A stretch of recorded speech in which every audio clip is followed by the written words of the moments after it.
Good afternoon, everybody. It's time to make a video. I have talked to a couple of my ham radio friends, and some of you know that I make yagi antennas. That's a directional antenna that helps you find a transmitter, whether it be a hidden fox like we talk about, or they call them bunnies, or a rogue operator in the area that's keying on a frequency and is doing what the FCC says is illegal. So we practice by hunting foxes. Well, I have been making antennas, and here's one that I've been making with aluminum arrows. These are actual arrows. Now this is a 2-element. Now when I step back, you can see what I'm talking about. And here's the pickup. And this is all aluminum put together though. What I'm doing is checking out the fiber arrows. And the fiber arrows are not made to allow any sort of electricity to flow through these, whether it be signal, power, whatever. This is a fiber arrow. As you can see, it's not made out of aluminum. The sizes are about the same. So I've had to come up with a way to make these arrows workable. So what I did was I took inserts. They still sell the inserts. That's where you would screw in your broadhead and attach the wire to it. Now this wire goes down the center of the arrow, and this gets glued inside with hot glue. The wires that I make sure are long enough to stick out the bottom end. So I can adjust the antenna receive by having the correct length here. The length of the first set of arrows is different from the length of the second set in that you have a receiver. The receiver or director is this setup right here. The reflector is this right here. Well, the length of the arrows are different. So I've had to make these different. And I'll have to cut the wire so that it fits inside, or cut more of the arrow itself to make sure that they're the right length. Now all of these are ready to go. I have the wires inside of them. And the next thing I'll be doing is gluing this tip into this fiber arrow. That'll be my next step. I have the,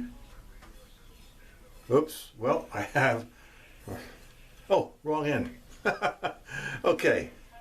I have the beam about ready to go, as you can see, about 1 inch down from the end, which is the way certain manufacturers say you should be. 1 inch down from the end is where the first set of arrows will go through and attach to each other with the little threaded screws. That makes this thing that you can take it down and put it in your vehicle, and you don't have arrows sticking everywhere. They'll be held on with a piece of Velcro or a rubber band, whatever, to the beam. There is a distance between here and here where the reflector would go. And as you can see, I haven't drilled those holes yet because I haven't measured them. But that's a work in progress. And I decided to stop right here and film this part. So as I make the rest of this thing, you can see how it's going to work and how it's going to go together.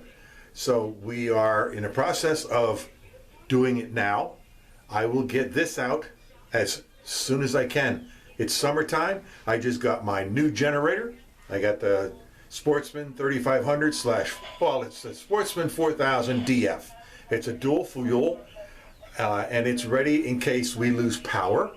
I can run my whole house with it. Refrigerator, the only thing I can't do is my stove. That's different.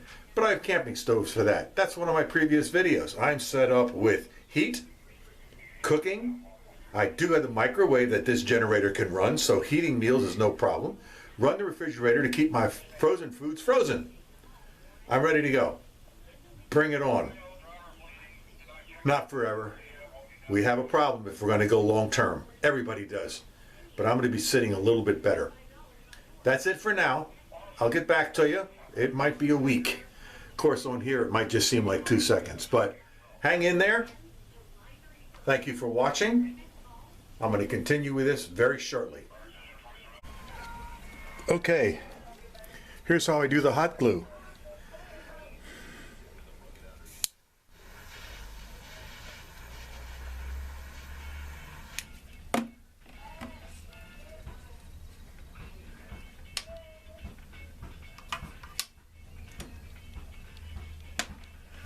There it is on the insert, and as I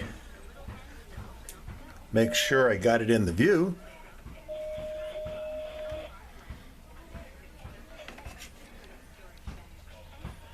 here's how I insert it in the arrow. I line it up,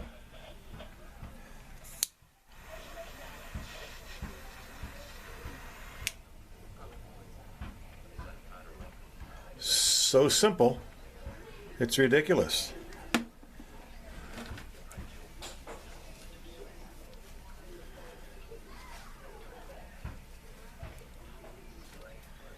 When this dries, when it cools down, this is going to get hard as rock, and I won't be able to remove the insert at all. Hard as heck to see what I'm doing here. That insert is going to be in there rock solid. I've already done one, and that will not come out of there. So I've got 2 of the pieces done. Okay, step by step. I picked up an old boom that I had. And as you can see, I've got red on one. Oops, back here. Red on one and black on another. The black is where I'm going to be putting it through. Now, 16 inches down the line, there's my black again. Halfway up the pole, I had used it for something else. I have red, red, but the boom itself is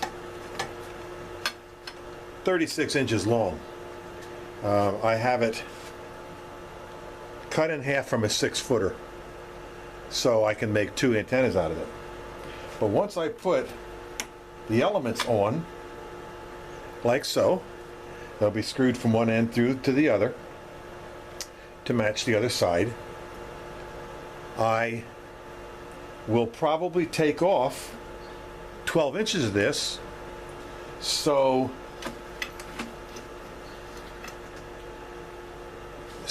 it's not so heavy to carry. I could leave it this and make a 3-element out of it, but I already have 3 elements. They're too much to carry around. There's only one good thing about the 3-element, is that I can mount a radio right here. So instead of having to carry a radio in one hand and the antenna in the other, I'll mount the antenna right here. So all I've got to do is pick this up, and I can aim the antenna while looking at the radio. That's an idea for everybody. I don't know what you think about it, but that's the way I'm going to go. Now these were all, as you saw yesterday, these were all glued in, and these are 832 threads made for broadhead arrows or field tips. And this 832 is a test piece I had. As you can see, it's only, what, 1.25 inches long? Yeah, about 1.25 inches. And it has to thread down into the arrow at least half an inch. So it gives you more stability on your arrow and a tighter fit on the boom. Of course, it has to go through the boom so the other arrow can screw onto it. This has to be almost twice as long as it is. This right here. So what I'm going to do is take this 832 thread and buy a piece of stock that I can make 2 3-inch long pieces. That way it'll be able to go through the stock, 3/4 of an inch inside here, of course, and the rest will be into the arrow, which when you tighten them will give a tight fit. So that's where I'm at. I'm getting there. My workbench is a mess. I've been working on my generator, just got it, and doing this one step at a time. That's it for today. I will be adding this to the overall video. Bye. Okay, I've finally been there. I've finally been there. I got what I needed. I can continue working on the antenna now. And I forgot when I got there which size it was. So I got an 8 and a 6/32. Now these are long bolts with nuts on it. But I'm going to take off the head, I'm going to cut the head off, and all I get to do is unscrew the bolt. And I've got my 3-inch screw between the two arrows on both sides of the beam. So it'll be getting close, but we're having 100-degree temperatures here, and it's quite uncomfortable. It's quite uncomfortable even working down in the man cave that's below ground. So I'm going to stop working again. I'll add this into the thing, and when I get back onto it, we'll turn the video camera back on. All right, thanks for watching. All right, I'm finally back to you. Now, to you, it seems like a couple seconds, but I've been doing some work. I've had some other stuff happen. I received my generator, 3.5 with a 4,000 push on it. I also received my Wise battery for my solar setup. So I've done small things to this in that I've made the elements. As you can see, 2 of them have the threaded inserts, and holding these all together, you'll see that at the other end 2 are short and 2 are long. I hope you can see that. And a little hit rough, but there you go. 2 are long, 2 are short, and I still have these wires to cut off once I tune it. I also sort of finished the boom. I put foam on the bottom. This is that same foam insulation that you use to put around your pipes in the wintertime. And I put a piece of good Velcro on here because on the back of the radio that I attached to it, I don't know if you saw it last time, I put a piece of Velcro on the radio so it holds it in place while I'm holding the antenna. Plus this keeps your hand off the metal boom. There is the hole for the reflector. Up here is the hole for the director. Now you'll see on one side it's small, on one side it's large. Now this is for a specific reason. I went ahead and made this a while. This is an SO239, you recognize it.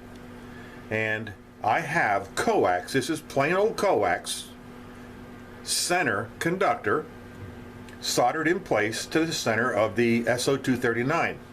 This fits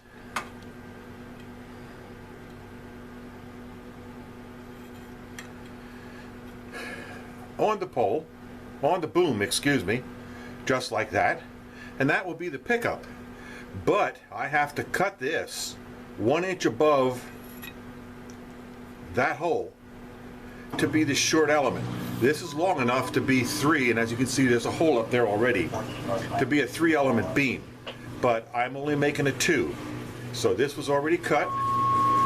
That's for the SO and the pickup. What I'm going to do now is I'm going to take this off 1 inch above the pickup.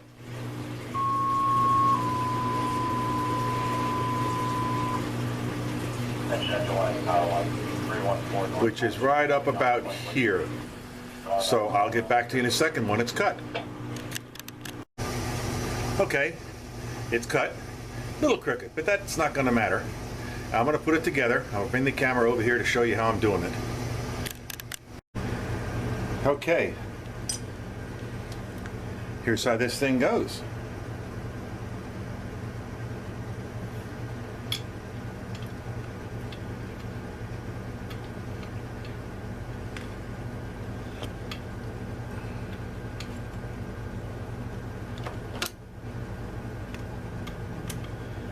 keep in mind while I'm doing this, this antenna is probably about 80% completed.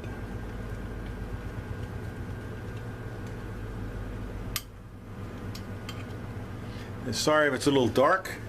I don't know how well you can see it. I hope you can. If you can't see this one, go to my other yagi making video. And at this point, I want to borrow a phrase from a real good video maker. I'm going to aim this sucker up toward me, so stand by a second. Oops, got to loosen it. All right.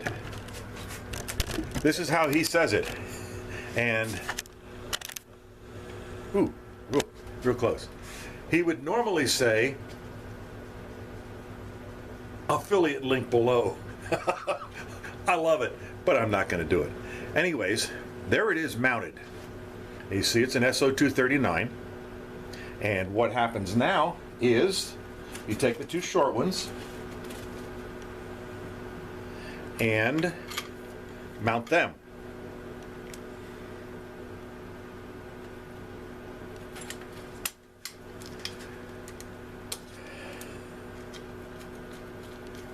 And all it is screwing it together. Now this makes it nice because you could take this apart for travel and it's not laying all over the car. There is the director. Now we're going to go up here and put in the reflector. And let me let this hang upside down so it's easier on me.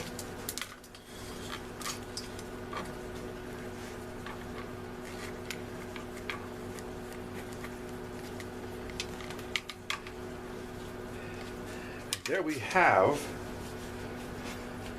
the yagi antenna with the fiber arrows.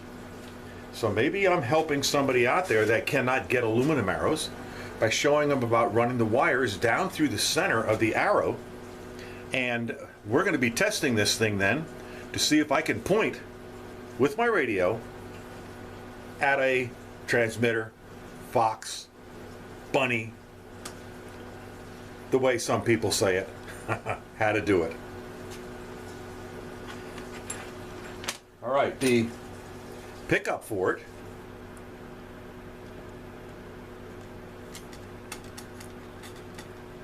is again very simple. It's another arrow. Oh, by the way, this right here is the center conductor of RG8 coax. Now the distance here to this holder is what you can tune by sliding it in and out like I'm doing to pick up frequencies. To hold these two together, all I did was fashion two pieces of aluminum like this to go around the top arrow and the bottom arrow to hold it in place. So let me do that and then I'll get right back to you. Okay, I did it. There it is with the clamp. It's very, very simple, very, very cheap. The other side of it, there it is, holding it together. Again, the space right here, and all I have is some heat shrink tubing on here. It's not going to mess up any signals or anything, but it keeps it from wearing and tearing and stuff like that. So this is the fully made yagi antenna with the boron fiber arrows in place. Got the short ones in the front, which makes it the director, I think, yes. You can see the difference between here and here. It's not much, it's only an inch. But it's the same thing on this side. This short one is here, the longer one is here. Now in order to test this, I would use a short piece of coax, screw it into the SO239, and this part would go into the radio, which I would have mounted down here. Here's a close-up. That's it. Now, what I have done to keep this wire out of the way is, oops, I set it down. Hang on a second, let me go get it. Okay, what I would do, I would use a piece of Velcro and just attach it so that it doesn't flop all around. And of course, the pole being the negative portion, the wire having the shield around it, it's not going to change any of the signal coming in or going out. In fact, it might even delete some of the noise you get just by having it protected. So I have this one at the bottom. This goes onto the radio. We're going to do that in my next little break here when I have to go upstairs and get my FT60. And this antenna will be tested. After I test it with the wires sticking out, I'm going to cut the wires and see if it still works good. So I shall return. Okay, I'm back, and I'm back with a Fox. That is a Fox. That is a transmitter, and it runs off a 9-volt battery, and it can run probably 6 to 8 hours. Now I'm going to turn it on, and you can hear it in the background.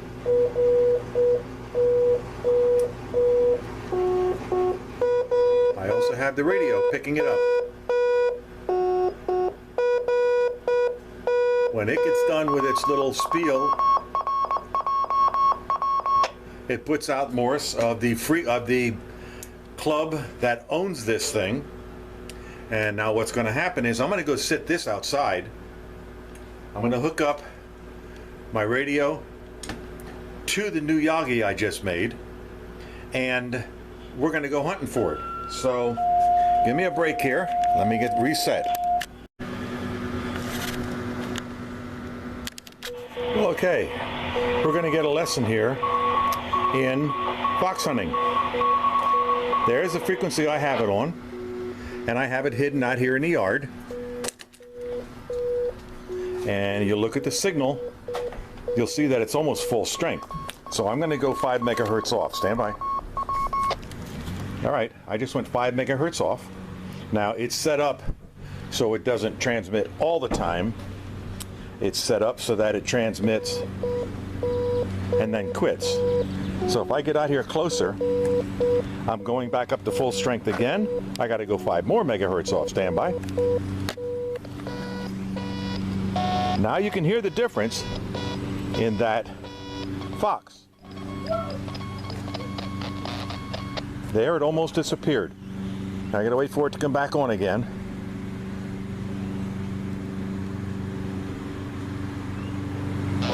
Oh, there it is. Barely hear it. Very, very low signal. When I point to it, look at that. I hope you can see that.